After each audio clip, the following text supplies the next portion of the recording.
All right, let's jump right into this explainer. Today, we're going to completely strip away all that modern tech jargon and get right back to the foundational anatomy of the computers we use every single day. I mean, we interact with these machines constantly, right? But how often do we actually stop and think about what's happening just beneath the screen? We're going back to basics today, using some remarkably clear lessons to break down exactly how these systems really operate. But first, to kick things off, let's test your knowledge with a quick pop quiz. Think about this. When a brand new computer is built from scratch, what is the very first piece of software it actually needs to function? Is it the operating system? Keep your answer tucked away in your head, because we're absolutely going to uncover the truth on this later on in the explainer. Here is our exact roadmap for building your understanding today. 1. Meet the computer family. 2. The magic IPO cycle. 3. Hardware, touch and feel. 4. Software, the digital boss. And 5. Navigating your workspace. Section 1. Meet the computer family. Think of the digital world as a massive, sprawling ecosystem, divided basically into these 4 distinct categories. At the everyday consumer level, we've got microcomputers, so think of your laptop or the desktop in your office. Then, we scale up to mini-computers, which handle much more complex, multi-user tasks. Above those, mainframe computers. These are massive machines used by giant organizations to crunch just vast amounts of bulk data. And finally, sitting right at the top of the food chain, the supercomputer. These are designed for incredibly complex, lightning-fast scientific and engineering calculations. But here's the crazy part. No matter the size, whether it's the microcomputer in your backpack or a room-sized supercomputer, every single one shares these 5 core capabilities that let it tirelessly outpace human brains. They operate with mind-blowing speed and absolute accuracy. But notice that third point there, diligence. Unlike us, a computer doesn't get tired, it doesn't get distracted, and it certainly doesn't get bored. It will literally perform its millionth calculation with the exact same hyperfocus as its very first. Add in memory for storage and serious multitasking skills, and you've got the ultimate tireless worker. Section 2. The magic IPO cycle. So what's actually happening under the hood? It all boils down to the input, process, output cycle, or the IPO cycle. This is the absolute fundamental sequence of how a computer takes in an instruction, thinks about it, and responds. First, we enter data. That's our input.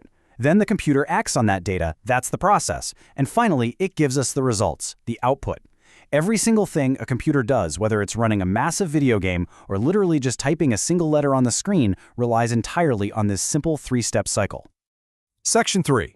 Hardware, touch and feel. I love how refreshingly simple this definition is. If you can physically put your hands on it, whether it's a processing chip hidden deep inside the casing or a clunky external hard drive sitting on your desk, it is firmly defined as hardware. It's the tangible, physical machinery that is absolutely required to make the magic happen. The real trick here is understanding the one-way street of data flow when it comes to this hardware. Think of it like a conversation. Input devices are how we talk to the machine, we're feeding data in. Output devices are how the machine talks back to us, pushing the results out. It's this continuous, looping conversation made possible entirely by physical tools. Let's break down some everyday tools to really see this in action. Take a scanner, which literally pulls a physical photo into the digital realm, or a graphics tablet recording your pen strokes. Those are clearly pulling data in, making them input devices.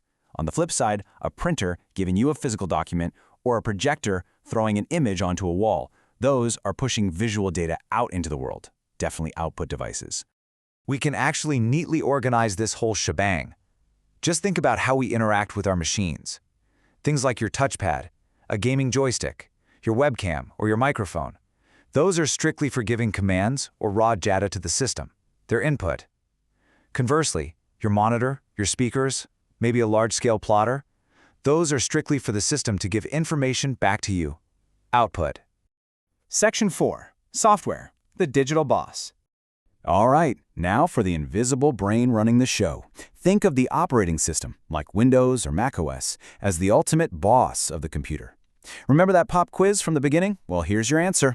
Yes, it absolutely is the first program installed.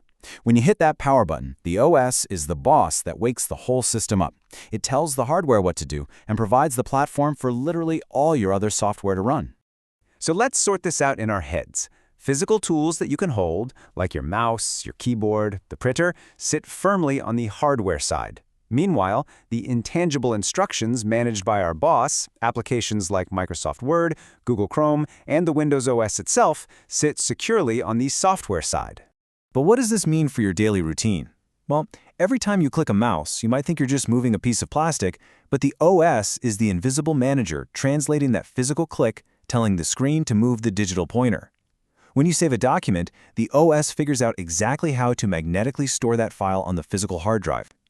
Even when you're just playing a video game, your OS is frantically working behind the scenes, managing the game's software and coordinating it perfectly with your computer's hardware. It's doing a lot of heavy lifting. Section 5. Navigating your workspace. So let's deconstruct your actual digital workspace. When your OS wakes up, the first thing it presents is the desktop. It's like your digital office desk. Those small pictures scattered around, those are your icons, just handy shortcuts to files and programs. And that long bar anchoring the very bottom of your screen, that's your taskbar, basically the main control center for your current session. Down on that taskbar, you've actually got a sharp contrast between two vital areas. On one side, there's the Start menu. This is your active gateway. It's where you actively go to launch programs, dig into folders, and tweak your settings. But on the far opposite side, you have the Notification area. You don't launch things here. It simply keeps you updated passively, showing your Wi-Fi status, battery, and the clock.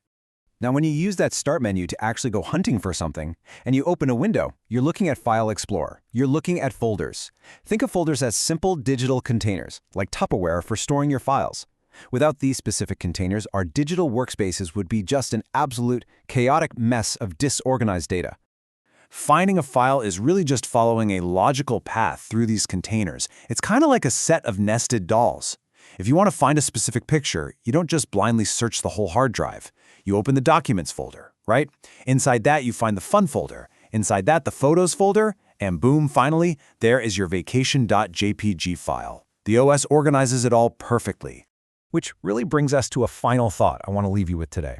How much of this lightning-fast IPO cycle, this flawless coordination between hardware and software, and this completely invisible OS management do you take for granted every single time you sit down and just click an icon?